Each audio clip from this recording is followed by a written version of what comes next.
Good morning दोस्तों। क्या हालचाल है आप सभी का। मैं दिनेश चौधरी आप सभी का स्वागत करता हूं एमपीपीएससी टारगेट लाइव बैच में। इस क्लास में हम इकोनॉमिक्स को विद करंट अफेयर्स के डाटा के साथ कंप्लीट कर रहे हैं। करंट अफेयर्स का जो इकोनॉमिक सर्वे, इंडिया के इकोनॉमिक सर्वे, हमारे बजट और बहुत सारी जो कंटेंट्स का या योजनाओं की बहुत सारे सर्वे की रिपोर्ट्स का जो डाटा है उसके माध्यम से इस 6th यूनिट को हम पूरी तरह अपडेट करने का काम इस लेक्चर सीरीज में कर रहे हैं। 8वां लेक्चर है जिसमें हम दूसरे जो पॉइंट है मानव हमारे सिलेबस का मध्य प्रदेश की जनसंख्या एवं मानवीय संसाधन, शिक्षा, स्वास्थ्य और कौशल, उसमें से शिक्षा और कौशल को हम पहले ही कंप्लीट कर चुके हैं। अब हम स्वास्थ्य की बात करने वाले हैं। आप सभी को आवाज और वॉइस और वीडियो क्लियर है तो मुझे कमेंट करके बताएं ताकि हम इस क्लास को कंटिन्यू कर सकें, आगे बढ़ा सकें। कमेंट कीजिए कि क्या आप सभी को अच्छे से आवाज आ रही है।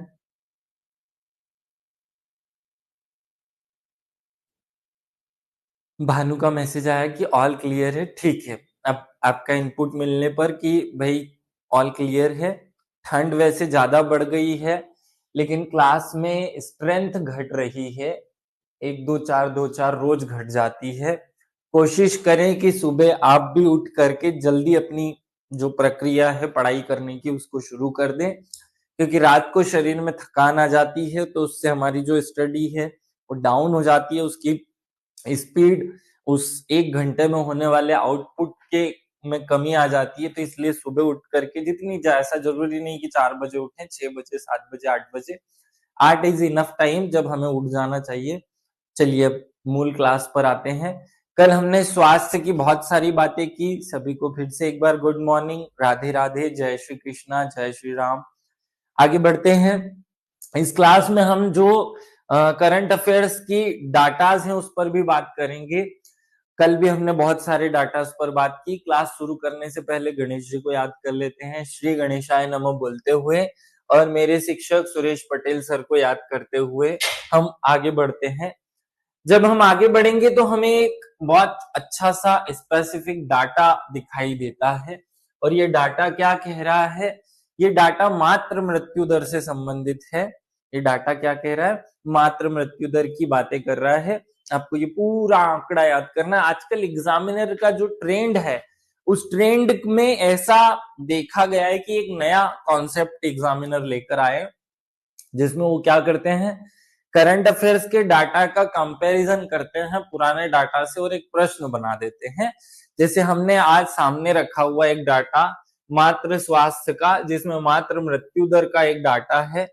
मातृ मृत्यु दर के लिए जो सर्वेज हुए, मतलब नेशनल फैमिली हेल्थ सर्वे जो होता है देश में 3 साल में एक बार होता है।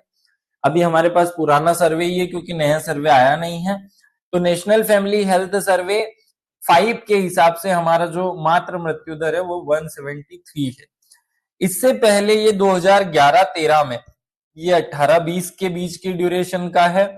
11-13 में ये 221 था और उससे पहले 2004-6 में ये 335 था। आपको याद रखना है 335 में 100 कम किया, 111 कम किया तो लगभग 211 पे 221 पर आ गए और उसमें फिर से लगभग 100 कम कर दो। राउंड फिगर में हमें याद करने के लिए अपने दिमाग में ये पॉइंट डालना है। मैं एकदम एग्जैक्ट याद करने का नहीं बोल रहा हूं लेकिन फिर भी हम थोड़ा सा क्लोजली याद कर लें। 173 तो हमें पूरी तरह रटना है क्योंकि वर्तमान मातृ मृत्यु दर यही है। मैं ये 2024 का नहीं बता रहा हूं, ये डाटा जो है वो नेशनल फैमिली हेल्थ सर्वे जो अंतिम रहा 2019-20 के 21 तक के डाटा को एक साथ कंसोलिडेटेड करके 3 साल के डाटा को कंसोलिडेट करके जब 2022-23 में नेशनल फैमिली हेल्थ सर्वे आया तो ये उसकी 22-23 वाले की रिपोर्ट के अनुसार है जो बेस करता है 18-19-20-21 के आंकड़ों पर। आगे बढ़ते हैं। ऐसे ही हम अपने भारत में कल एक पॉइंट पढ़े थे कि वर्तमान में जो फर्टिलिटी रेट है, फर्टिलिटी रेट बहुत गिर गया है। आपके सामने यहाँ गर्भवती महिलाएं और कुछ कुल प्रजनन दर लिखा हुआ है। कुल प्रजनन दर को इंग्लिश में कभी कभी एग्जामिनर ऐसा भी लिख देता है TFR। TFR मतलब total fertility rate. Fertility rate क्या होता है, किसी नहीं, इसको स्पेसिफाई ही करते हैं, 15 से 45 तक की एज ऐसी होती है जिसमें कोई भी महिला बच्चों को जन्म देती है, इसके बाद भी देती है, लेकिन वो अपवाद होते हैं, जहां सामान्यतः महिलाएं इसी उम्र में बच्चों को जन्म देती हैं। तो इस एज को फर्टिलिटी एज कहा जाता है। और इस एज में जो भारत की औसत महिलाएं जितने बच्चों को जन्म देती है उसे कहा जाता है टोटल फर्टिलिटी रेट। तो हमारे यहाँ 2 का या फर्टिलिटी रेट का 2 होना ये बात को दर्शाता है कि प्रत्येक महिला 2 बच्चे को जन्म देती है अपने पूरे जीवन काल या अपने पूरे प्रजनन काल में। यहाँ प्रति महिला जीवित जन्म 2024 का आंकड़ा दर्शाया गया है, ये आप नोट डाउन करें कि अगर नेशनल फैमिली हेल्थ सर्वे की बात करेंगे हम तो उसमें 5 के अनुसार ये 2.1 था, जो 2024 में कम होकर के अब 2 हो चुका है, क्योंकि अभी 2-3 दिन पहले आरएसएस प्रमुख ने ये एक वक्तव्य दिया था कि भाई भारत में 2 से 3 बच्चे होने, 2 नहीं 3 बच्चे जन्म देने की प्रथा को शुरू किया जाना चाहिए, क्योंकि हमें जनसंख्या स्थिरता लानी है, जनसंख्या में कमी नहीं करनी है। इस कारण से ये मुद्दा सामने आया, इसलिए मुझे ये फिर से बताना पड़ा। अब मैं आपको कंपैरिजन करके बता रहा हूं, 1955 में हमारे यहाँ जो टोटल फर्टिलिटी रेट था वो 6 था। मतलब आप समझ रहे हैं, ये हम जो जान रहे हैं, अब ये जो मैं आंकड़ा रख रहा हूँ बहुत इंपॉर्टेंट आंकड़ा है। 1950 से 1955 तक जब हमारा देश आजाद हुआ तो हर एक महिला लगभग 6 बच्चों को जन्म देती थी। कितने बच्चों को जन्म देती थी? लगभग 6 बच्चों को हर एक महिला जन्म देती थी। उसके बाद धीरे धीरे ये 1965 तक वैसा ही रहा, 10 साल तक ये 6 बच्चों की प्रथा ही चलती रही। 1965 के बाद जब अकाल पड़ा 67 में हमारे यहाँ 65, 66, 67 3 साल ऐसे रहे भारत में, जब आर्थिक स्थिति भी कमजोर अत्यधिक रही और बहुत भूख हड़ताल या काल पड़े, उस कारण से धीरे धीरे ये कम होने लगा। और जब ये 1980 तक हम पहुंचे तो 4.5 तक पहुंच चुका था। जब ग्लोबलाइजेशन हमने अपनाया 1990 में, तब हम 4 तक पहुंच चुके थे, और धीरे धीरे ये 2010 में कम होते हुए आपको पता है 2.5 तक आ गया, 2.5 हुआ। 2020 में ये 2.1 हुआ और 2024 में ये पूरी तरह 2 हो चुका है। हमें एक एक आंकड़ा कंपैरेटिवली अपने दिमाग में रखना है। ये बात मैं क्यों बता रहा हूं? क्योंकि आजकल एग्जाम भी ऐसे ही ट्रेंड करती है, एग्जाम में प्रश्न भी इसी तरीके से, आपने देखा होगा अभी पिछली परीक्षा में, मतलब 2023 के पेपर में उसने 1901 से 2011 की जनगणना का कंपैरिजन कर लिया था। 2011 की जनगणना से 2001 की जनगणना का कंपैरिजन कर लेता है, तो उसकी इच्छा है, वो कुछ भी कर सकता है।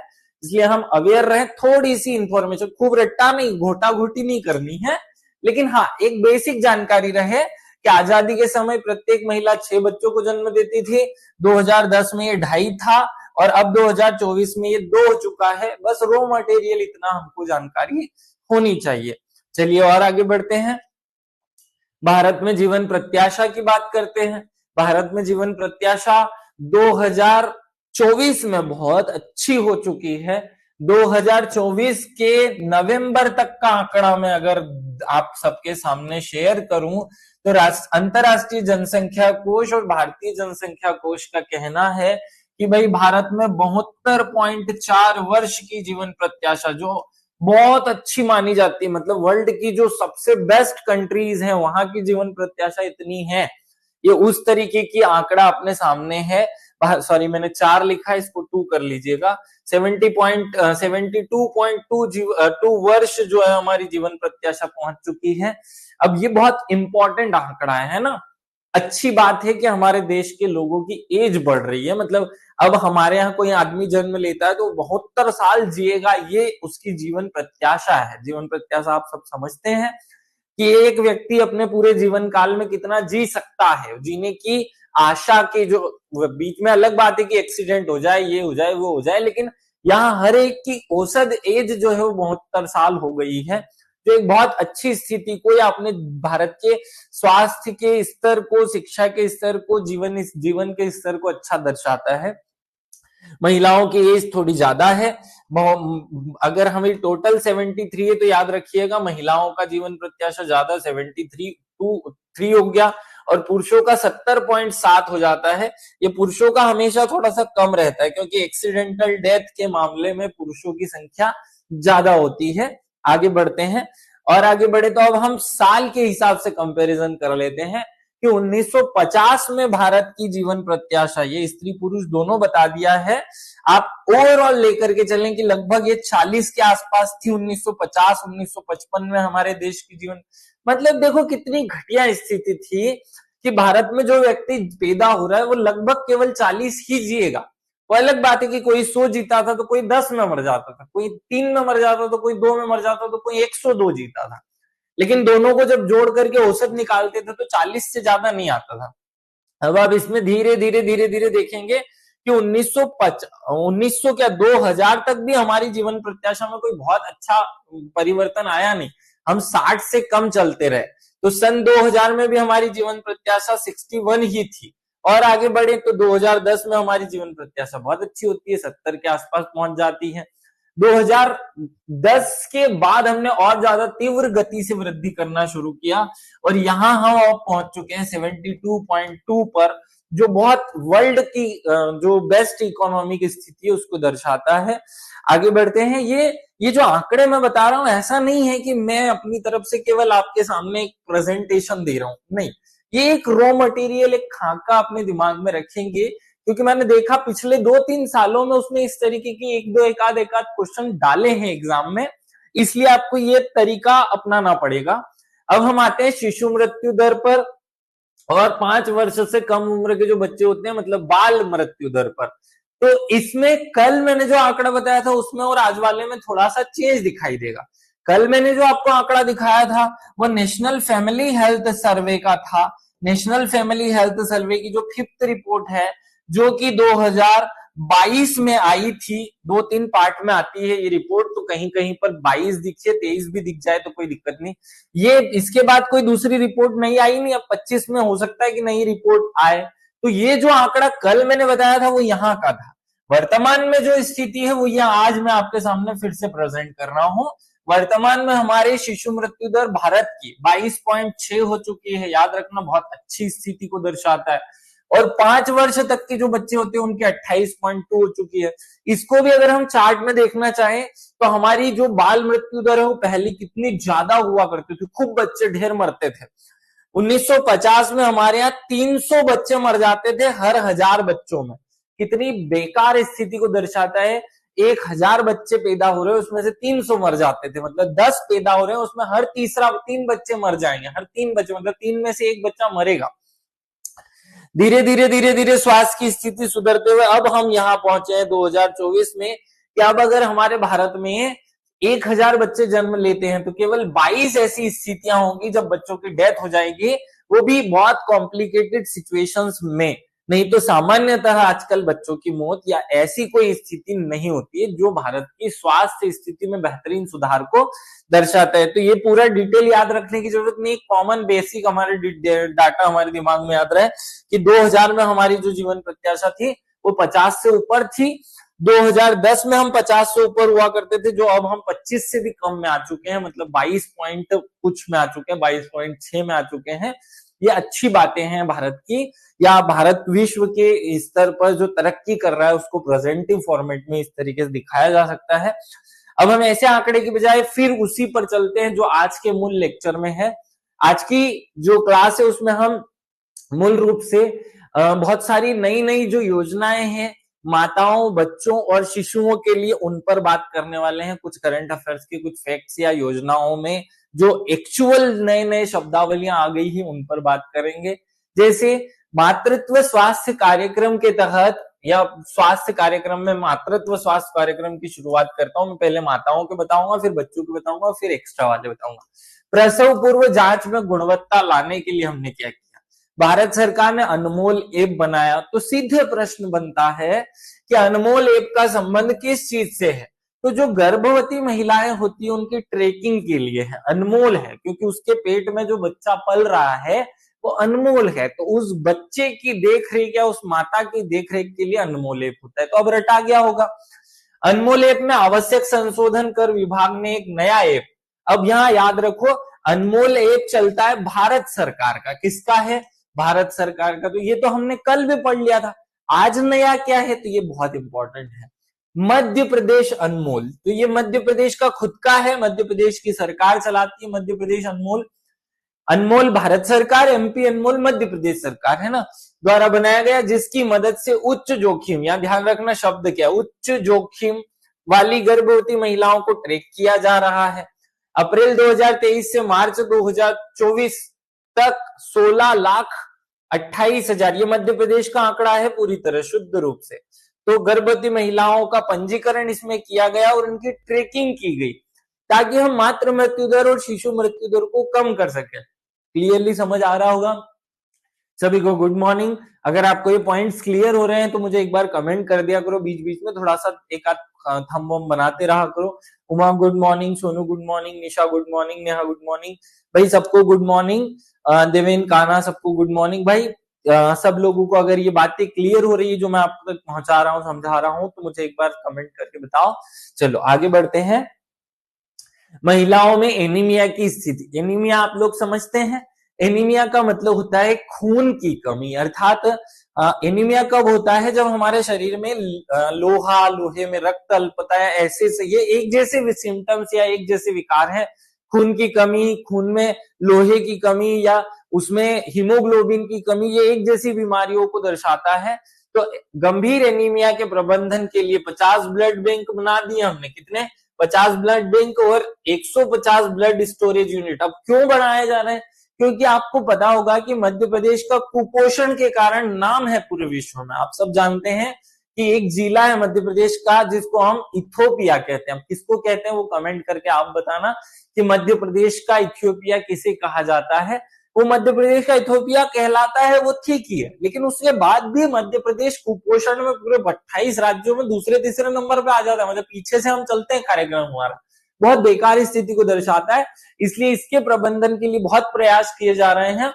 तो हाँ चलो सब बहुत बढ़िया, सभी ने लगभग सही जवाब दिया, शिवपुर इसका आंसर है।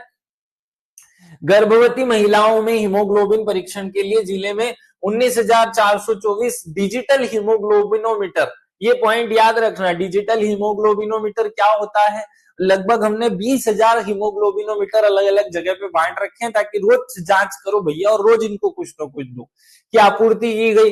अब यहाँ एक और पॉइंट विशेष रूप से देखो, यहाँ 50 ब्लड बैंक बनाए, 150 ब्लड स्टोरेज यूनिट बनाई, वो सब ठीक है, इतना ये डाटा नहीं याद रखोगे चलेगा। डिजिटल हीमोग्लोबिन मीटर एनीमिया की कमी और उसकी जांच के लिए उपयोग किया जाता है। प्रजनन एवं बाल स्वास्थ्य, अब यहाँ एक वर्ड आ रहा है RCH पोर्टल, क्या नाम है, RCH पोर्टल, बस रट लो इसको कि ये जो RCH पोर्टल है और सुमन हेल्प डेस्क है, ये गर्भवती महिलाओं के या गर्भ में पल रहे बच्चों में रक्त अल्पता की भी जांच करते हैं। देखो सुमन हेल्प डेस्क तो पूरा काम करती है, वो तो सबसे रिलेटेड है, गर्भवती भी हो, रक्त अल्पता हो, गर्भवती में कुपोषण हो, सब कुछ। लेकिन ये आरसीएच पोर्टल जो है वो विशेष रूप से किसको फोकस करेगा, ये फोकस करेगा गर्भवती महिलाओं की नियमित ट्रैकिंग और मॉनिटरिंग में, और उसमें भी रक्त अल्पता को चिन्हित करके उसकी मॉनिटरिंग का काम ये करेगा आरसीएच पोर्टल। तो अब देखो आपको तीन चीजें बता दी है, एक अनमोल एप्लीकेशन हो गया, एक दूसरा हो गया अपना सुमन हेल्प डेस्क, सुमन हेल्प डेस्क पे डॉक्टर बैठा है, कंसल्ट कर रहा है, अनमोल ऐप से हम मॉनिटरिंग कर रहे हैं, और आरसीएच पोर्टल से हम ट्रैकिंग कर रहे हैं कि किसको क्या दे दिया, किसमें कमी किसमें वृद्धि, जांच पांच कर रहे हैं। सिकल सेल एनीमिया और एनीमिया में क्या अंतर है, बहुत बढ़िया। देखो सिकल सेल और एनीमिया में, वर्षा, सिकल सेल हमारे खून में जो कोशिकाएं होती हैं उसमें आकार में परिवर्तन आ जाने वाली बीमारी है, उसे हम कहेंगे सिकल सेल एनीमिया है। ये भी देखो एनीमिया शब्द का उपयोग होता है उन बीमारियों को दर्शाने के लिए जो खून से संबंधित होती है। जब हमारे खून में कोई विकार उत्पन्न हो, खून की कमी हो जाए तो एनीमिया है, रक्त अल्पता कहते हैं इसे, तो खून से संबंधित बीमारियों को एनीमिया दर्शाता है। अब उसमें ही खून की ही जो कोशिकाएं, खून में 3 कोशिकाएं होती हैं, आरबीसी, डब्ल्यूबीसी मूल रूप से प्लेटलेट्स है, तो जब इन कोशिकाओं के आकार में डिफरेंस आ जाए और उससे खून की बीमारी हो तो वो सिकल सेल एनीमिया है। ये एक अनुवांशिक रोग है, बात करेंगे उस पर, एक योजना भी चलाई हमने उसके लिए, वहां स्पेशली डिटेल में बता दूंगा विथ फोटोज के साथ कि क्या क्या कैसे चेंज आ जाता है। अभी मूल रूप से इन दोनों का बेसिक डिफरेंस समझ में आ गया होगा कि ओवरऑल रक्त की बीमारियों को एनीमिया, और उसमें से जो कोशिकाओं में डिफरेंस आने वाली बीमारी है वो सिकल सेल एनीमिया। उच्च प्राथमिकता वाले 23 जिलों में गर्भवती महिलाओं को एस्कारबेट की गोलियां, अब यहाँ एक शब्द याद रखना ना, आयरन फॉलिक एसिड, मैंने कल भी बताया था, आयरन फॉलिक एसिड है ना, इसी को एस्कारबिट भी कह देते हैं कभी कभी शॉर्टकट में।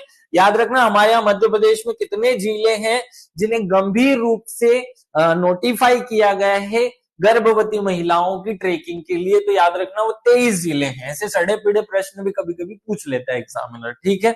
चलो आगे बोलो, नेक्स्ट पॉइंट पे आते हैं डिलीवरी पॉइंट्स। तो अब भैया मध्य प्रदेश में अगर माता के स्वास्थ्य का ध्यान रखना है तो डिलीवरी पॉइंट या प्रसव स्थल बनाने पड़ेंगे। प्रदेश में गर्भवती महिलाओं को सुरक्षित प्रसव उपलब्ध कराने के उद्देश्य से 1743 स्वास्थ्य संस्थाओं को प्रसव केंद्र के रूप में चिन्हित किया गया है कि अब भैया आप प्रसव केंद्र बन जाओगे। देखो हमारे यहाँ डिलीवरी वैसे तो अस्पताल में होती है, कहाँ, जिला अस्पताल में, बाकी प्राइवेट हॉस्पिटल में तो सिजेरियन ही होता है दुनिया भर का, है ना। आजकल तो प्राइवेट और गवर्नमेंट दोनों में ही सिजेरियन का कार्यक्रम चलता है। हमारे मध्य प्रदेश में होने वाली टोटल डिलीवरी में से 67% डिलीवरी सिजेरियन के माध्यम से होती है, जो बुरी स्थिति को दर्शाता है। मतलब हमारे यहाँ गलत कॉन्सेप्ट धारण कर लिया गया है कि सिजेरियन होगा, खैर वो उस पर बात नहीं करते, भटक जाएंगे। लेकिन ये याद रखो कि मध्य प्रदेश की सरकार ने इसमें कि ऐसा कोई जगह ना छूट जाए जहां अस्पताल हमारे पास या प्रसव केंद्र या डिलीवरी पॉइंट ना हो, इसलिए 1743 जो है 17 का पहाड़ा आप बोलेगे तो थोड़ा सा ये कॉम्प्लिकेटेड नहीं रहेगा। 17 का डबल होता है 34, जिसको उल्टा लिख दो तो ये अंक डिजिट बन जाएगी। इतने हमने डिलीवरी पॉइंट्स बनाए हैं। इनकी पहचान का विस्तार करने के लिए 1600 संस्थाओं को आत्मनिर्भर भारत के तहत अत्याधुनिक वितरण केंद्र, अब ये शब्द आ गया है ना, ये शब्द एग्जामिनर कभी डाल दे तो हमें काम का है, क्या बोल रहे हैं, क्योंकि ये जब आएगा तो हमें लगेगा टेक्नोलॉजी के किसी शब्द से संबंधित है, या फिर बहुत सारे लोगों को ये वितरण देख करके लगेगा कि कुछ खाद्यान्न भाद्यान्न वितरण की समझ कुछ बात ना कर रही है, जैसे ये जो सोसाइटीज होती हैं या जो हमारे जो पीडीएस सिस्टम है, पब्लिक डिस्ट्रीब्यूशन सिस्टम, उसके तहत कोई वितरण केंद्र, जबकि ये आधुनिक वितरण केंद्र शब्द जो है वो हमारे प्रसव पॉइंट या डिलीवरी पॉइंट से संबंधित है। तो स्पेशली ये पॉइंट याद रखेंगे आप लोग, का विकास किया जा रहा है। तो भारत सरकार अब अत्याधुनिक वितरण केंद्र का विकास क्यों कर रही है, ताकि प्रसव स्थल पर जो सामग्री, जो जरूरतें हैं उनको पूरा करके ऐसी चीजों, मातृ मृत्यु दर और शिशु मृत्यु दर को कम किया जा सके। और आगे बढ़ते हैं, ऑब्स्टेटिक आईसीयू। अब ये क्या होता है, मान लो कि किसी गर्भवती महिला का गर्भकाल के दौरान कोई समस्या आ गई, कॉम्प्लिकेटेड समस्या आ गई, गिर गई या चोट लग गई, एक्सीडेंट हो गया या कुछ न कुछ ऐसी घटना हो गई, खाने पीने में कुछ आ गया, तो प्रदेश में 35 जिला चिकित्सालयों तथा 5 मेडिकल कॉलेज, मतलब टोटल 35 प्लस 5 ऑब्स्टेटिव आईसीयू हमने अब बना दिए हैं और नए की स्थापना की गई। ये पुराने जो जिला अस्पताल में होता है वो तो है ही, इसके अलावा 35 प्लस 5 का नया कॉन्सेप्ट लाया गया 2023-24 में प्रदेश में संचालित प्रसूति आईसीयू और एचडीयू में गंभीर जटिलताओं की कुल संख्या 13,500, मतलब ये ऐसा आंकड़ा है कि जिससे पता चल रहा है कि मध्य प्रदेश में इतने कितने केस आए भैया कि जिनमें ये कॉम्प्लिकेशंस थे। 13,500 महिलाएं ऐसी थी जिनमें एक्सीडेंट या कॉम्प्लिकेशन की स्थिति थी, जब बच्चे और माता दोनों के जीवन पर संकट था। तो उनसे अधिक महिलाओं का प्रबंधन करके हमने उनकी जान बचाने का काम किया है। आगे बढ़ते हैं, यही नेक्स्ट पॉइंट पे चलते हैं, स्किल लैब। ये क्या होता है भैया, स्वास्थ्य सेवा प्रदाताओं को कौशल बढ़ाने के लिए, स्किल लैब शब्द से ही समझ में आ रहा होगा, स्किल माने होता है हमारे अंदर की एक गुणवत्ता, क्वालिटी, स्किल माने कौशल। तो कौशल को बढ़ाना कैसे होता है, या तो ट्रेनिंग या शिक्षा से। तो हमने ये क्या किया है, स्किल लैब बनाया है। जो डॉक्टर्स होते हैं, जो बच्चा पैदा करवाने वाले जो नर्स और स्टाफ होता है, उनको ट्रेनिंग देने के लिए बनाई स्किल लैब। क्या बना दी, स्किल लैब। स्वास्थ्य सेवा प्रदाताओं के कौशल को बढ़ाने के लिए प्रदेश में 7 मंडलों में स्किल लैब संचालित की जा रही है। अब समझ आ गया होगा, स्किल लैब माने जो ट्रेनिंग देने वाले संस्थान होते हैं। तो कितने बनाए गए हैं, 7 बनाए गए हैं। क्लियरली याद हो जाए, पूरा डिटेल याद मत रखो। जननी शिशु सुरक्षा कार्यक्रम सरकार की एक योजना है, आप लोग कमेंट करके बताएंगे कि जननी शिशु सुरक्षा कार्यक्रम कब भारत सरकार द्वारा लाया गया था। कमेंट में ये मत लिख देना गलती से कि जननी सुरक्षा योजना कब लाई गई, जननी सुरक्षा नहीं पूछ रहा हूं, जननी शिशु सुरक्षा कार्यक्रम। इसमें सरकारी संस्थाओं में प्रसव वाली गर्भवती महिलाओं को मुफ्त में दवाएं दी जाती है, भोजन उपलब्ध कराया जाता है, प्रयोगशाला में जो जांचें होती है वो यूसीजी, रक्त आधान, परिवहन आदि सारी जो सुविधाएं हैं वो महिलाओं को फ्री में उपलब्ध कराई जाती है। खाना पीना, रहना, ले जाना, घर से लाना, ये सब कुछ सरकार इस योजना के तहत करती है। याद रख लेना भाई। आप लोगों का कमेंट अभी तक आया नहीं कि जननी सुरक्षा योजना, जननी शिशु सुरक्षा योजना कब लागू हुई, तो मतलब मुझे ये मेरे लिए एक टास्क जनरेट हो गया, इतनी देर तक कोई कमेंट नहीं आया तो, कि भाई मुझे सारी योजनाएं जो पुरानी है 20-20 साल, 25-25 साल पुरानी, उन सब का साल आपको याद कराना पड़ेगा। नहीं पता है, रितुषा ने कहा नहीं पता, बहुत बढ़िया। चलो जननी सुरक्षा योजना बता दो अगर जननी शिशु सुरक्षा याद नहीं है तो। कपिल बैरागी का मैसेज आया 2008। कपिल बिल्कुल सही आपने बताया है, जननी शिशु सुरक्षा कार्यक्रम 2008 में आया था भैया। कब आया था ये? 2008 में। चलो बहुत बढ़िया। और आगे बढ़ते हैं। रुचिका, अब मैं आगे पढ़ूंगा, अभी आपका वापिस देखो कुछ पूछूंगा तो। मुख्यमंत्री श्रमिक सेवा प्रसूति योजना, सहायता योजना। अब देखो है ना, ऐसी छुपी छुपी योजनाओं से एकाध प्रश्न आते जा रहा है। मैं एक अलग से वीडियो बनाऊंगा जिसमें हम ये देखेंगे कि कौन कौन सी दो योजनाओं को मर्ज करके आगे बढ़ा दिया है। एक स्पेशल वीडियो बनाऊंगा जिसमें हम केवल योजनाओं के साल याद करने वाले, रट्टा मारेंगे, घोटेंगे इनको अच्छे से। मैं खुद कोडिंग कराऊंगा, उसका टेंशन मत लो। इसका उद्देश्य उच्च जोखिम वाली गर्भावस्था, सुरक्षित प्रसव और जो भी गर्भवती महिलाओं की शीघ्र पहचान करना, प्रसवोत्तर टीकाकरण को बढ़ावा देना, महिलाओं और बच्चों के स्वास्थ्य संबंधित व्यवहार को प्रोत्साहित करने तो 16,000 रुपए की प्रोत्साहन राशि देना। मातृत्व सहायता योजना, प्रधानमंत्री मातृत्व सहायता योजना, वही 16,000, यही 16,000। मुख्यमंत्री श्रमिक सेवा प्रसूति सहायता योजना 16,000 रुपए याद रख लेना। और आगे याद कर लेते हैं जननी सुरक्षा योजना। देखो 2005 में मातृ मृत्यु दर और नवजात मृत्यु दर को कम करने और संस्थागत प्रसव को बढ़ाने के लिए हमने क्या लेकर आए? सरकारी अस्पतालों को के माध्यम से वित्तीय सहायता देने का प्लान बनाया गया और उसी के तहत आई जननी सुरक्षा योजना।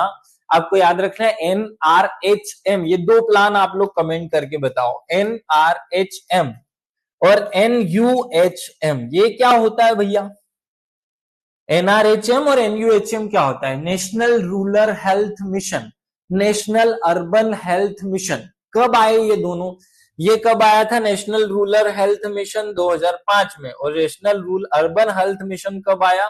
2013 में। दोनों का साल अच्छे से याद रखना क्योंकि इन दोनों के अंतर्गत बहुत सारी योजनाएं शुरू हुई हैं। तो ये जो जननी सुरक्षा योजना है ये इसी के तहत शुरू की गई एक योजना है, याद रख लेना। बहुत अच्छी बात है कपिल, आपने दोनों का आंसर सही दिए। चलो आगे बढ़ते हैं। सुमन कार्यक्रम, सुमन हेल्प डेस्क में पहले ही बता चुका हूं, सुमन कार्यक्रम भी इसी के तहत है। वो सुमन हेल्प डेस्क बनाने के लिए जो योजना लाई गई वो सुमन हेल्प डेस्क कार्यक्रम हो गया। 2021 में राज्य स्तर पर सुमन हेल्प डेस्क का उद्घाटन किया गया और एकीकृत कमांड कंट्रोल सेंटर, ये शब्द थोड़ा अगर याद रख सको तो रख लेना, के रूप में बहुत सारे जितने भी जिला अस्पताल है सब में एक कमांड सेंटर बनाया गया जिसको सुमन हेल्प डेस्क कहा। वहां से मॉनिटरिंग सबका काम किया जाता है।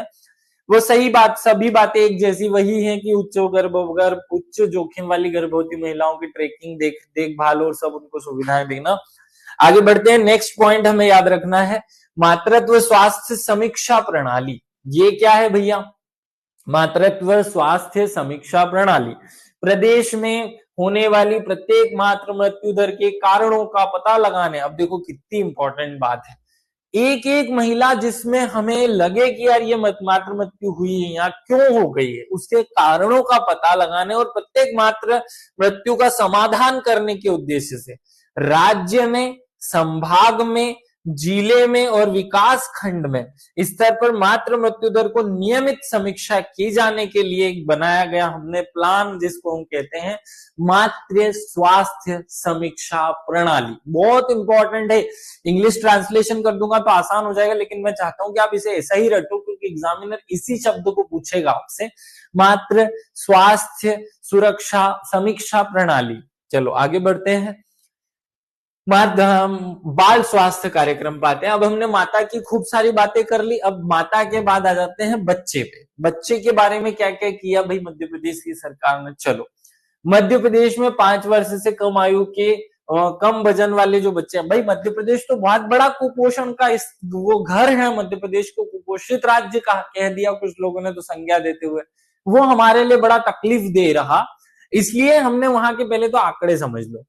कुपोषण में जो नेशनल फैमिली हेल्थ सर्वे होता है, राष्ट्रीय परिवार स्वास्थ्य सर्वेक्षण, इसको मैं बार बार कहता हूं नेशनल फैमिली हेल्थ सर्वे, ये हिंदी में ऐसे लिख दिया है, राष्ट्रीय परिवार नेशनल फैमिली हेल्थ सर्वे, राष्ट्रीय परिवार स्वास्थ्य सर्वेक्षण, नेशनल फैमिली हेल्थ सर्वे 3 के अनुसार मध्य प्रदेश में 2005-6 में जो हमारी दर थी वो कितनी थी कुपोषण की, वो 12.6 से घटकर 5 जो नेशनल फैमिली हेल्थ सर्वे 5 आया, जो कि 2022 में आता है, वो आधी कर देता है। मतलब उसमें पहले हमारी नेशनल फैमिली हेल्थ सर्वे जो कि 2005 में आया था, 3 नेशनल फैमिली हेल्थ सर्वे 2000 जो 3 था वो 2005 में अपने आंकड़े देता है, और उसके अनुसार अपनी जो दर थी वो 12.5% थी, जो अभी 2022 में आने वाले 22 में कौन सा आया, नेशनल फैमिली हेल्थ सर्वे 5, इसकी रिपोर्ट के हिसाब से 6.5% हो गया, मतलब आधा कर दिया हमने। फिर मध्य प्रदेश में 5 वर्ष से कम आयु के जो बच्चे उनकी मृत्यु दर भी हमने 49% से घटा करके 49 प्रति 1000 हो गई, जो कि आधी है, पहले 100 के आसपास थी, वो आधी हो गई। कुल मिला के यहाँ ये कहा जा रहा है कि भैया बाल स्वास्थ्य के लिए अब हम काम कर रहे हैं। क्या काम कर रहे हैं, ये इस पे आते हैं। क्या काम कर रहे हैं, बाल स्वास्थ्य एवं पोषण कार्यक्रम, ये एक नई चीज है। ये बाल स्वास्थ्य एवं पोषण कार्यक्रम क्या है भैया, ये थोड़ा सा समझ लो। बहुत बहुत अच्छी कॉन्सेप्ट है बाल स्वास्थ्य एवं पोषण कार्यक्रम का। ये क्या कहता है, बाल स्वास्थ्य एवं पोषण कार्यक्रम राज्य में एनीमिया और कुपोषण की दर को दूर करने या कुपोषण को दूर करने के लिए काम करता है। बस इतना सा याद रख लेना। और आगे बढ़ते, मुस्कान कार्यक्रम, ये क्या है भैया, बहुत अच्छा पॉइंट है ये, इससे क्वेश्चन एग्जाम में पूछा गया था, अभी पिछले 2 वर्ष पहले एग्जाम में क्वेश्चन बन गया था। बाल स्वास्थ्य इकाइयों की गुणवत्ता, ये वैसे मुस्कान कार्यक्रम का सीधा संबंध होता है। जो खोए पाए बच्चे होते हैं ना, जो गुम हो जाते हैं, जिनको किडनैप कर लिया जाता है, कुछ ना कुछ ऐसा हो जाता है, उनके लिए है ये मुस्कान कार्यक्रम। लेकिन मध्य प्रदेश सरकार ने इसे दूसरे स्तर पे 2 टाइप के मुस्कान चलाया, उसमें ये एक मुस्कान हमारा काम का जो है ये मुस्कान कार्यक्रम ये है, बाल स्वास्थ्य इकाइयों की गुणवत्ता। वर्ष 2022-23 में 31 संस्थाओं में 18 संस्थानों के लिए राष्ट्रीय मूल्यांकन पूरा हो चुका है। 18 संस्थानों ने मुस्कान राष्ट्रीय प्रमाण पत्र के लिए अर्हता प्राप्त कर ली। और ये एक लाइन बहुत इंपॉर्टेंट है, ये वाली लाइन बहुत इंपॉर्टेंट। मध्य प्रदेश के पास देश में सबसे अधिक मुस्कान प्रमाणित संस्था होने का रिकॉर्ड है। ये क्या दर्शाता है कि अब हम बच्चों के स्वास्थ्य पर भी काम कर रहे हैं। क्लियर है। मुस्कान कार्यक्रम क्या है, तो जो बच्चों के लिए काम करने वाली संस्था है उनमें कैसी क्वालिटीज रखी जाती है, इस बात को नेशनल लेवल पर प्रेजेंट करता है मुस्कान कार्यक्रम, उसको रैंकिंग देता है, मुस्कान सर्टिफिकेट देता है ना। तो मुस्कान प्रमाणन होना मतलब कि जैसे हम यूं कह दें कि कोई इंस्टीट्यूट या कोई फैक्ट्री या कोई वस्तु पे अगर ISO प्रमाण पत्र है तो इसका मतलब ये कि उसकी गुणवत्ता अच्छी है।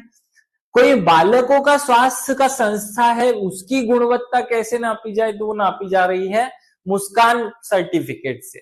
मध्य प्रदेश में 18 संस्थाओं को मुस्कान प्रमाण पत्र प्राप्त है, जो पूरे भारत में सर्वाधिक है। क्लियर है। दस्तक अभियान आपको याद ही है, दस्तक अभियान हमने घर घर जा करके एक एक घर के दरवाजे पर दस्तक दे करके वहां के बच्चों को ORS का घोल बांटा है। ORS का घोल क्यों बांटा जाता है, ओरल रिहाइड्रेशन जो ये सॉल्यूशन होता है ORS है ना, ये क्यों दिया जाता है भैया ORS, ताकि बच्चों में जो खून गलत बोल दिया है ना, लूज मोशन या पानी की कमी, डिहाइड्रेशन की जो स्थिति है उसको उससे उनकी जान बचाई जा सके, क्योंकि बच्चे को अगर लूज ज्यादा गंभीर स्थिति हो जाती है, अगर लूज मोशन से उनके शरीर में पानी की कमी हो जाए तो उसको पूरा करने के लिए ओआरएस दिया जाता है, बड़े भी यूज करते हैं। तो गृह भ्रमण के माध्यम से हम इसको करते हैं। अब ये एक पॉइंट याद रखो 2023-24 के लिए प्रदेश में जुलाई से अगस्त 2023 तक के दौरान हमने घर घर जाकर के अभियान का आयोजन किया और 81 लाख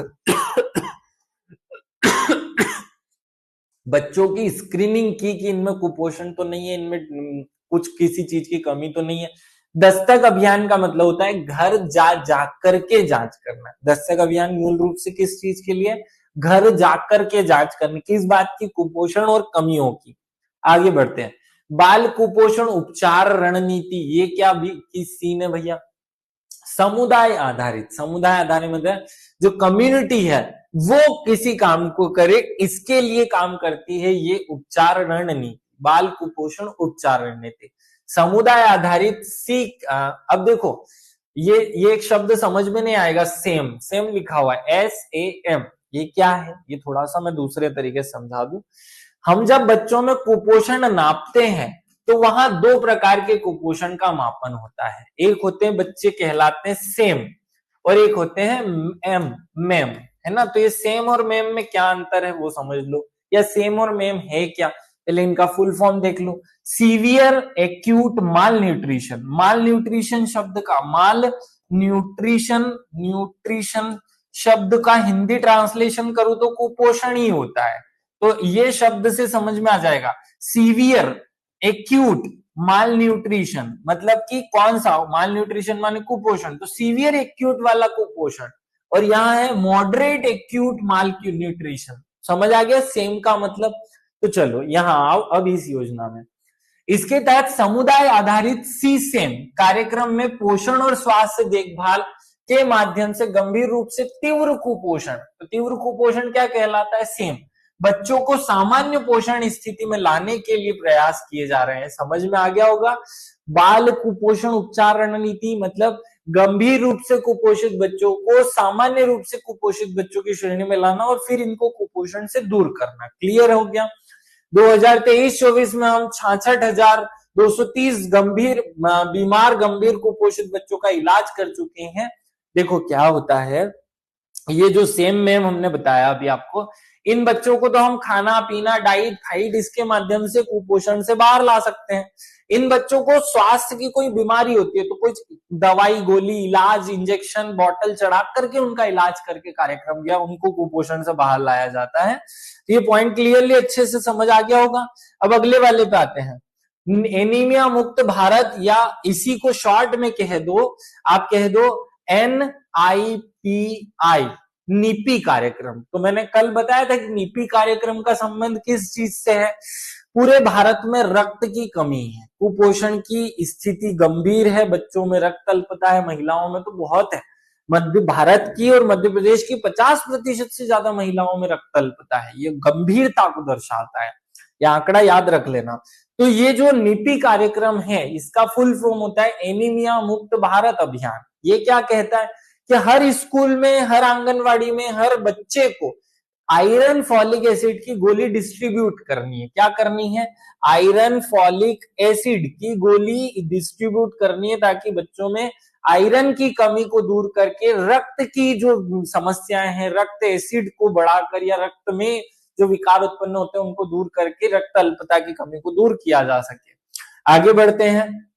राष्ट्रीय बाल स्वास्थ्य कार्यक्रम 2013-14 से लागू किया गया। इसमें निःशुल्क इलाज की व्यवस्था की गई। परिवार कल्याण कार्यक्रम ये टीकाकरण से संबंधित है। मध्य प्रदेश में FIC, ये शब्द समझ लो। FIC क्या होता है भैया? FIC का मतलब क्या है ये समझो। या देखना, स्वास्थ्य प्रबंधन सूचना प्रणाली रिपोर्ट अप्रैल 2023 से मार्च 2024 तक मध्य प्रदेश में 95% पूर्ण टीकाकरण कवरेज प्राप्त किया गया। ये FIC इंगित करता है। तो FIC क्या है? मतलब हमारा FIC एक रिपोर्ट का डाटा होता है जो बताता है कि मध्य प्रदेश में कितने बच्चों का टीकाकरण किया दिया। तो ये FIC कहता है कि मध्य प्रदेश में 95% बच्चों का हमने टीकाकरण कर दिया है, केवल 5% बच्चे रिमेन है। ये आंकड़ा याद कर लेना, नहीं भी याद रखो तो एग्जैक्ट याद रखने की जरूरत नहीं, थोड़ा बहुत रैंडम, क्योंकि इनमें बहुत ज्यादा डीप नहीं घुसता एग्जामिनर, लेकिन क्योंकि ये बातें हमारे सिलेबस का एक हिस्सा है, मुझे बतानी तो पड़ेगी। जापानी इंसेफेलाइटिस क्या होता है? एक बीमारी है भाई जापानी इंसेफेलाइटिस। तो मध्य प्रदेश में जीडू अभियान लाए हैं हम। ये क्या है? जेई अभियान है ना, ये इसको थोड़ा ऐसे सुधार लो। जेई अभियान लाया गया, जापानी इंसेफेलाइटिस अभियान। ये इसके प्रथम फेज में 2 चयनित जिलों में, कौन कौन से जिले थे? विदिशा और रायसेन में हमने 10 अप्रैल से 2023 से इसका आयोजन किया, और इसके अंतर्गत 1 से 15 वर्ष के जो बच्चे थे उनको जेई वैक्सीन देना शुरू किया, और अब तो ये पूरे मध्य प्रदेश में लागू कर दिया गया। तो अगर आपसे ऐसा शॉर्टकट पूछ लिया जाए जेई क्या है, जेई अभियान क्या है, तो जापानी इंसेफेलाइटिस अभियान, तो उसके खिलाफ बच्चों में इम्यूनिटी पैदा हो, इसके लिए निःशुल्क टीकाकरण जो है वो सरकार करती है। फुल इम्यूनाइजेशन, हाँ very good, full immunised child, Richa, ये बहुत अच्छी बात है कि आपने, ये मुझे भी भूल गया था मैं ये वर्ड, फुल, ये जो FIC शब्द है इसका फुल फॉर्म इन्होंने बता दिया। फुल इम्यूनाइज्ड चाइल्ड मतलब पूरी तरह प्रतिरक्षी बच्चे, ये हिंदी शब्द होगा, पूरा हिंदी याद रखने की जरूरत नहीं, FIC भी नोट डाउन फिगर में याद रख सकते हैं। आगे बढ़ो, इसके दूसरे फेज में हमने 4 जिले और बढ़ा दिए, भोपाल, इंदौर, नर्मदापुरम, सागर। ये इनमें 2024 में ये टीकाकरण जेई प्लान जो है वो लाया गया।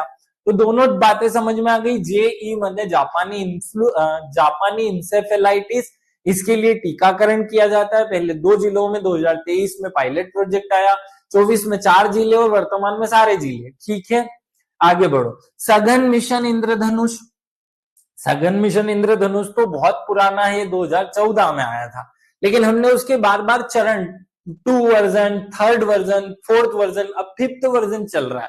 तो ये इसका 5th वर्जन है, 5.0 है। मध्य प्रदेश में अगस्त, सितंबर और अक्टूबर, ये 3 महीने याद रख लो भैया। कौन से महीने? अगस्त, सितंबर और अक्टूबर में 3 चरणों में ये इम्यूनाइजेशन के लिए या सघन मिशन इंद्रधनुष जो है उसका 5वां चरण संचालित किया गया। 0 से 5 वर्ष तक के 6.5 लाख बच्चों को और 1.0 लाख महिलाओं को टीकाकरण करके हमने राष्ट्रीय स्तर पर एक वो बनाया, एक रिकॉर्ड तैयार किया। याद रखना सघन, अब आप लोग कमेंट करके बताएंगे मिशन इंद्रधनुष कब लॉन्च, तारीख बतानी है, कितनी तारीख को लाया गया था और कौन से साल में लाया गया था मिशन इंद्रधनुष। ये सघन मिशन इंद्रधनुष जो है उसका 5वां वर्जन तो अभी 2024 में आया। हमने तारीख भी बता दी कि इन 3 महीनों में 2023 में इन 3 जिलों में लाया गया और मध्य प्रदेश ने रिकॉर्ड बनाया। लेकिन मिशन इंद्रधनुष कब आया था उसकी डेट आप लोग कमेंट करके बताएंगे। चलो आगे बढ़ते हैं। यूविन पोर्टल, यूविन पोर्टल क्या है भैया? देखो आपने एक शब्द सुना होगा कोविन पोर्टल, क्या सुना? कोविन पोर्टल। तो हमने मध्य प्रदेश की सरकार ने जो कोविन पोर्टल था, कोविन पोर्टल क्या था?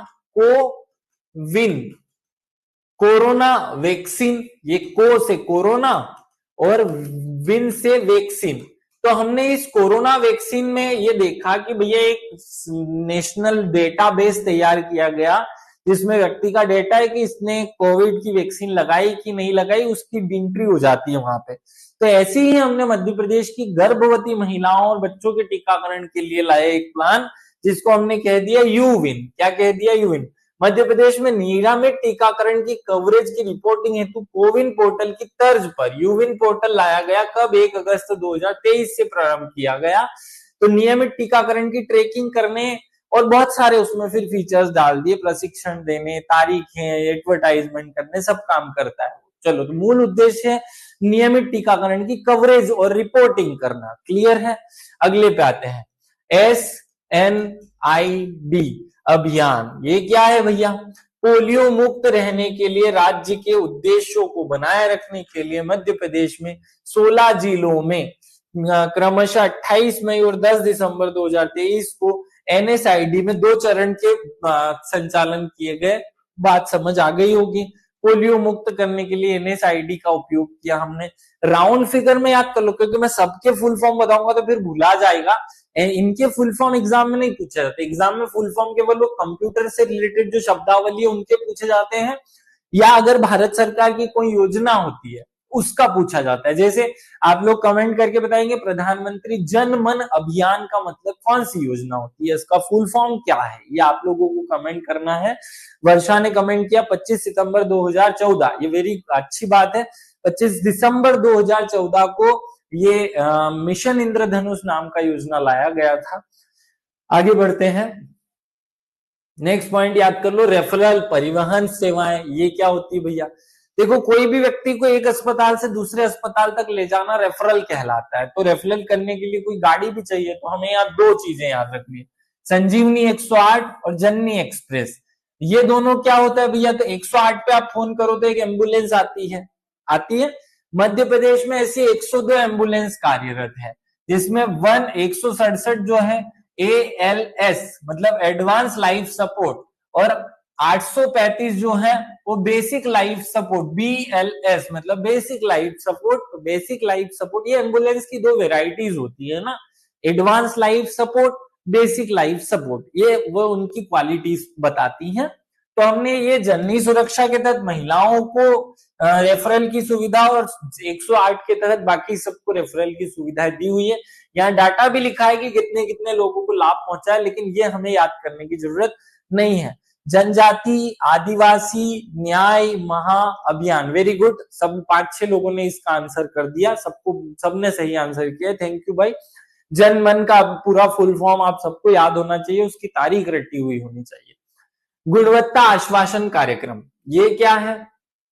स्वास्थ्य सेवाओं में आपने देखा कि पिछले कुछ वर्षों में गुणवत्ता में बहुत डिफरेंस आया। जब आयुष्मान भारत आया या उसके बाद जो गुणवत्ता में सुधार आया, कोविड के बाद इसकी क्वालिटी में और इंप्रूवमेंट आया स्वास्थ्य की। नहीं तो पहले अगर आज से 10 साल पहले की बात करें तो हमारे यहाँ जो अस्पताल होते थे, उन अस्पतालों में बहुत बुरी स्थिति थी कि बास आया करती थी। मतलब ऐसे वो अस्पताल थे जिनमें जाने पर ऐसा लगता था कि यहाँ पर जाने से अच्छा मैं ऐसे ही घर पे ही ठीक हो जाऊंगा, वो स्थिति थी। प्रधानमंत्री ठीक है, चलो, तो ये गुणवत्ता आश्वासन कार्यक्रम लाया गया ताकि हम अपने अस्पतालों की गुणवत्ता को सुधार सके। क्लियर है? आगे बढ़ते हैं, कायाकल्प कार्यक्रम, उनके अंदर जो अधोसंरचना है उसकी स्थिति में सुधारने के लिए कायाकल्प कार्यक्रम लाया गया। कायाकल्प कार्यक्रम हर साल एक पुरस्कार भी देता है जिसका नाम कायाकल्प पुरस्कार है, और रैंकिंग भी जारी करता है कि किस राज्य ने स्वास्थ्य के ढांचे को सुधारने और आधारभूत संरचना को सुधारने के लिए कितना काम किया। तो कायाकल्प पुरस्कार योजना के तहत 8 विषय अंतर्गत क्षेत्रों के स्वास्थ्य संस्थाएं विकसित किए जा रहे हैं। मध्य प्रदेश भारत का दूसरा राज्य है। कौन सा नंबर का राज्य? कायाकल्प की श्रेणी में हम दूसरे नंबर पे आते हैं, जिसने एंटीबायोटिक दवाओं से संबंधित रोगाणु प्रतिरोधक क्षमता नीति विकसित की और उसका क्रियान्वयन किया। ये अलग से प्रश्न आ सकता है ना, ये एक पॉइंट अलग से नोट कर लो कि टीकाकरण या एंटीबायोटिक और उसकी क्रियान्वयन की नीति बनाने वाला या उसे इंप्लीमेंट करने वाला मध्य प्रदेश कौन सा राज्य है? तो दूसरा राज्य है। ई संजीवनी टेलीमेडिसिन प्रोग्राम, भाई फोन पे डॉक्टर से पूछ लो कि भाई मुझे ये बीमारी हो रही, कौन सी दवा खा लूं या क्या कर लूं, तो फोन पे जब ये बताए तो उसे ई संजीवनी टेलीमेडिसिन प्रोग्राम कहते हैं। मध्य प्रदेश सरकार ने ये लोगों को एक स्पेशल सेवा दी हुई है। हमने भारत में जो आयुष है, आयुष वेद की और ये सब चीजों का इलाज देने के लिए वेद आपके द्वार चलाया था, यहाँ हमने ई संजीवनी पोर्टल चलाया। विशेषज्ञ टेलीमेडिसिन कार्यक्रम, आंकड़ा रटने की जरूरत नहीं है। कुष्ठ रोग कार्यक्रम देख लो, राष्ट्रीय कुष्ठ उन्मूलन कार्यक्रम के तहत 2023-24 में तो कुष्ठ रोग अब नहीं पूछा जाने वाला, ये ऐसे प्रश्न कमजोर अब आजकल नहीं पूछे जाते, लेकिन क्योंकि हमने कुष्ठ रोग को मिटाने का या इसको समाप्त करने का लक्ष्य रखा हुआ है। आप लोग कमेंट करके बताना कि हमारी जो पिछली स्वास्थ्य नीति थी, कब आई थी पिछली स्वास्थ्य नीति? आपको पता होना चाहिए कि भारत की जो स्वास्थ्य नीति है वो 2017 में बनी थी। कब बनी थी? तो इस 17 वाली जो स्वास्थ्य नीति, इसमें हमने कुछ लक्ष्य रखे थे, उसमें कुष्ठ रोग को मिटाने का लक्ष्य रखा था। वो बस समय सीमा है। तो उसके कारण ये शब्द सामने आया, कुष्ठ रोग उन्मूलन कार्यक्रम जो है उसके तहत सरकार ने और ज्यादा मतलब विशेष प्लान बना करके उसे इम्प्लीमेंट करने के लिए गाइडलाइन बनाई थी। राष्ट्रीय वायरल हेपेटाइटिस नियंत्रण मिशन 2030 तक वायरल हेपेटाइटिस सी को समाप्त करने का लक्ष्य है। ये प्रश्न आ सकता है, कब तक वायरल हेपेटाइटिस को समाप्त करने का लक्ष्य रखा गया है? तो सतत विकास लक्ष्यों के हिसाब से 2030 तक हमने इसे कहा कि भाई हेपेटाइटिस के जितने वेराइटीज होते हैं ना, A B C, hepatitis B, hepatitis C, D, उन सबको समाप्त कर लेंगे। 2030 उसका लक्ष्य वर्ष है। उसके लिए हमने इस साल बहुत सारा काम किया, ट्रीटमेंट सेंटर बनाए, मॉडल ट्रीटमेंट सेंटर बनाए। तो ये नंबर्स नहीं रटना, केवल ये लक्ष्य याद रख लेना। आगे बढ़ो। राष्ट्रीय क्षय रोग उन्मूलन कार्यक्रम, ये क्या होता है भैया? क्षय रोग माने, आप सब लोग क्षय रोग समझते हैं? क्षय रोग माने, हिंदी इसका इंग्लिश हिंदी कर लेंगे तो बड़ा आसान हो जाएगा। क्षय रोग माने होता है टीबी। तो ये जो टीबी है इसको खत्म करने के लिए हमने बहुत साल से प्लानिंग कर रखी, बहुत बार प्रयास किए। तपेदिक है ना, मध्य प्रदेश 2023-24 में मध्य प्रदेश का लक्ष्य था कि 90.52% तक लक्ष्य को हासिल किया हमने। और इसके लिए बहुत अलग अलग कार्य, अलग अलग वेराइटीज के बहुत सारे काम किए गए। उसमें हमने 3 श्रेणियां बांटी, जो रिजल्ट जिन जिन जिलों ने अच्छा काम किया उनके लिए। तो स्वर्ण श्रेणी, रजत श्रेणी और कांस्य श्रेणी, ये तीनों हमने राष्ट्रीय क्षय रोग नियंत्रण उन्मूलन कार्यक्रम के तहत जिलों को रैंकिंग दी कि भैया किस जिले ने कितना काम किया। धार, मंदसौर, नीमच को मान्य स्वर्ण श्रेणी में। देखो तीनों एक जैसे, एक ही आसपास ही है, टच टच होते हैं। शाजापुर, बैतूल, इंदौर, देवास ये रजत श्रेणी में। नरसिंहपुर, मुरैना, कोई जिला रटने की जरूरत नहीं है, लेकिन फिर भी याद रखो थोड़ा सा, ये मतलब एक आइडिया हो कि क्या चीज है ये। ऐसा ना हो कि एग्जाम में बैठे कुछ याद ही ना हो, ये चीज ही ना सुनी हुई हो। रट्टा मत मारना इन जिलों के नाम को, ऐसा फिक्स रटने की जरूरत नहीं, ऐसा प्रश्न नहीं आएगा एग्जाम में। राष्ट्रीय आयोडीन न्यूनता विकार नियंत्रण कार्यक्रम, आप सबको इनके साल भी याद करने की। राष्ट्रीय आयोडीन न्यूनता नियंत्रण कार्यक्रम कब आया था? 1976 में चलाया गया था आयोडीन न्यूनता नियंत्रण कार्यक्रम, है ना। प्रत्येक 21 अक्टूबर को आयोडीन दिवस मनाने की घोषणा की गई थी। करंट अफेयर्स टाइप की बात है, हमें रट लेनी है कि आयोडीन दिवस कब मनाया जाता है। तो आयोडीन दिवस मनाने की घोषणा की हमने 21 तारीख को। कब की? 21 तारीख को आयोडीन दिवस, 21 अक्टूबर। तो अक्टूबर और आयोडीन एक जैसे शब्द है, अक्टूबर। अब 21 याद करना है। तो नमक बस 2 चुटकी डालना है, 2 चुटकी, तो 2 1 चुटकी डाल दो, 2 1 चुटकी नमक डाल दो, तो काम हो जाएगा, तो याद हो जाएगा। राष्ट्रीय फ्लोरोसिस रोकथाम नियंत्रण कार्यक्रम, आप लोग कमेंट करके बताएंगे कि राष्ट्रीय फ्लोरोसिस नियंत्रण कार्यक्रम किस वर्ष भारत सरकार द्वारा लॉन्च किया गया था। ये कमेंट करना है, कल के लिए होमवर्क है, जब कल तक क्लास लगे तो आपको ढूंढ करके मुझे बताना है। फ्लोरोसिस से दांतों पर सफेद और भूरे रंग के धब्बे हो जाते हैं। हथिया दांत विकसित होने की अवधि में फ्लोरोसाइड में अत्यधिक मतलब फ्लोरोसाइड एक तत्व होता है, खनिज होता है, उसका ज्यादा उपयोग से ये स्थिति बनती है, इसलिए इस बीमारी का नाम ऐसा ही पड़ा। तो ये फ्लोरोसिस नियंत्रण कार्यक्रम कब शुरू किया गया, आप कमेंट करके बताएंगे। दांतों से संबंधित एक बीमारी होती है। अब अगला कुछ छोटे छोटे से पॉइंट आप लोगों को और मैं बता देता हूँ, और इस स्वास्थ्य वाले योजना वाले पोर्शन को खत्म कर रहा हूँ। यहाँ मैंने ऐसी योजना नहीं बताई कि ये 5 योजनाएं हैं, इनके साल ये हैं। ये सब वाला कार्यक्रम इकोनॉमिक्स में नहीं पढ़ा जाता है।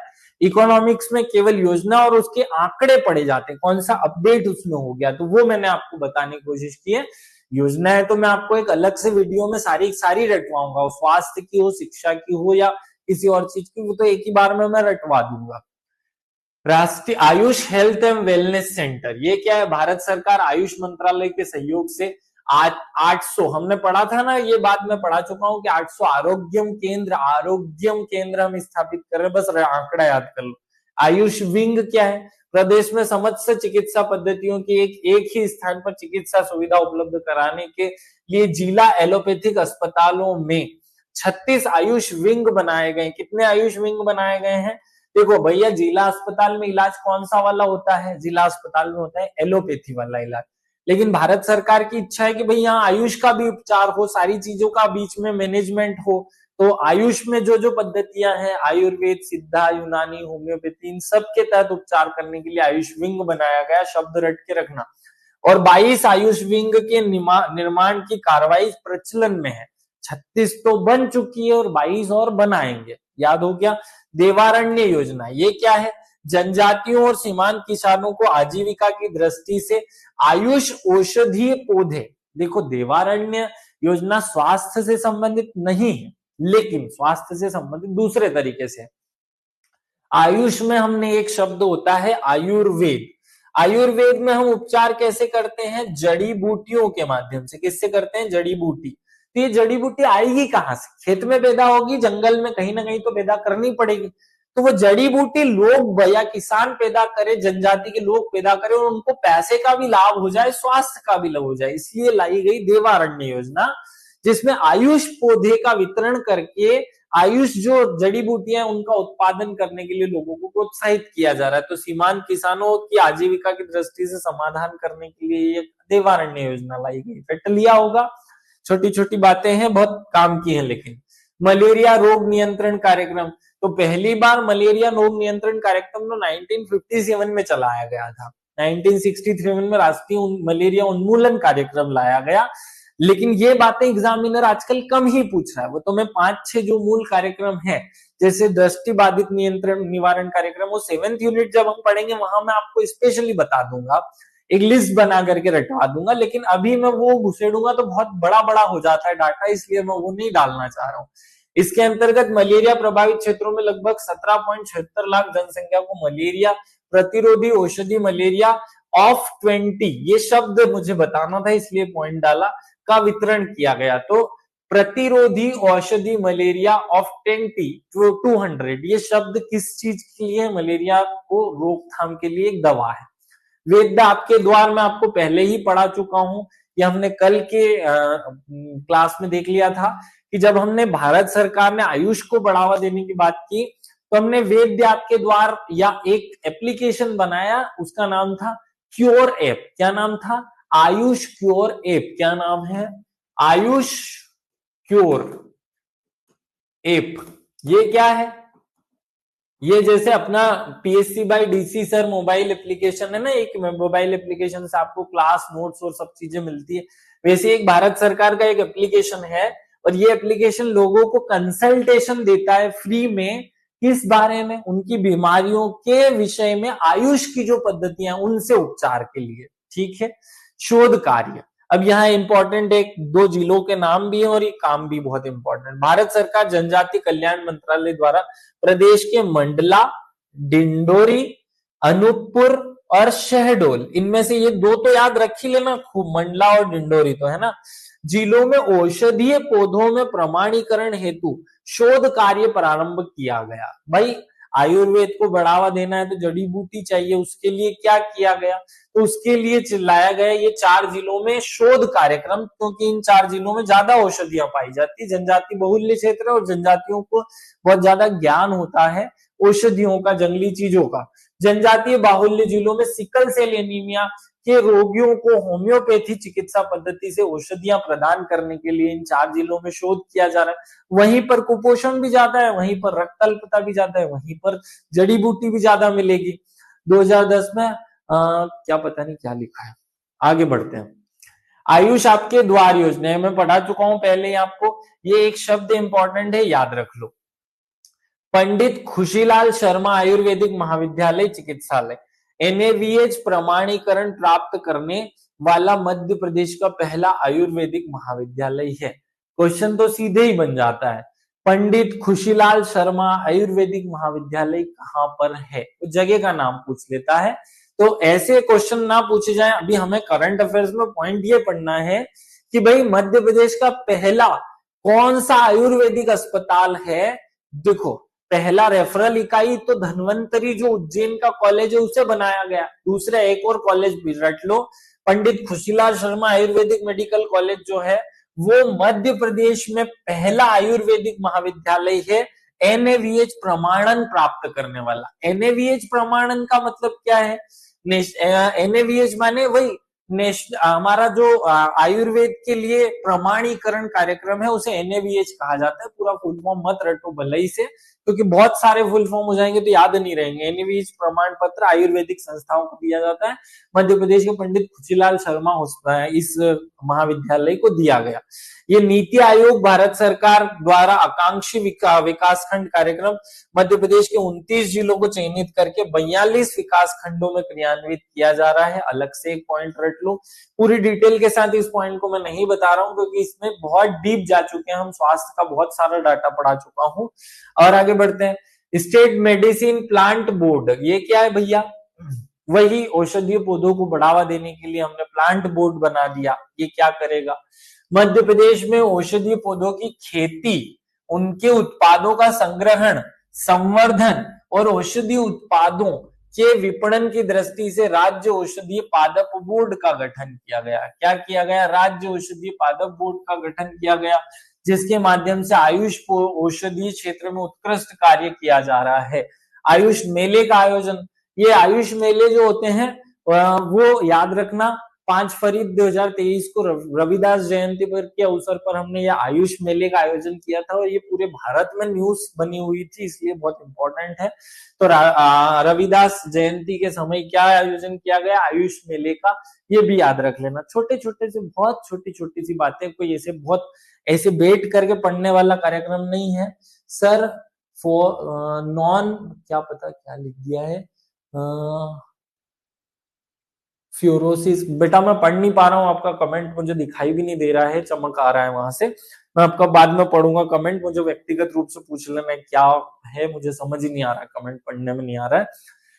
आप सब लोगों को मैंने स्वास्थ्य में खूब सारी योजनाओं का अपडेट दिया, बहुत सारे डाटास का अपडेट दिया। आशा करता हूं कि आप सब लोग इन डाटाज में से जो काम की अंडरलाइन की गई बातें हैं, जो मैंने आपको बता रखी कि ये आपको करना है, वो आप सब लोग स्पेशली याद कर लेना। आप सब लोग इन सब पॉइंट्स को इग्नोर मत करना। एग्जाम में इन्हीं में से कहीं अनमोल ऐप आता है, कहीं सुमन हेल्प डेस्क आता है, कहीं पर यूविन पोर्टल आ जाता है। एग्जाम में ये सब प्रश्न बार बार देखे जाते हैं। आप सब लोगों को इनको याद रखना है, पॉइंट को वैसे ही क्लियर रखें जैसे हमने पिछली बार एग्जाम में 6ठी यूनिट को क्लियर रखा था।